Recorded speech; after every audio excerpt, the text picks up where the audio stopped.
বেঁচে গেল, ও বেঁচে গেল। আর 5টা মিনিট, আর 5টা মিনিট যদি মারতো না, মার খেয়ে মরে যেতাম আমি, মার খেয়ে মরে যেতাম। বেঁচে গেল। আমি মরে গেলে তো জেল হতো, জেল খাটার হাত থেকে বেঁচে গেল। ও যদি আমার আর একটা ঘুষি মারতো না, একটা ঘুষি স্টেপ আর একটা ঘুষি যদি মারতো, ওর অবস্থা খারাপ করে দিতাম। আমি তো ভেবে রাখছিলাম ও যখন 31 নম্বর ঘুষি দেবে তখন থেকে আমি ওরে খেলানি শুরু করব, কিন্তু দিল না, জানিস, দিল না।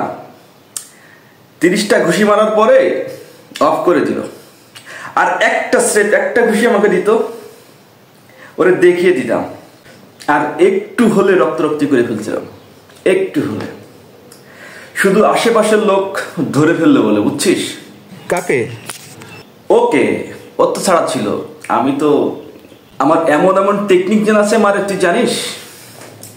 এমন এমন টেকনিক জানা আছে। শুধু বেঁচে গেল একা আসছিল বলে, বুঝছিস?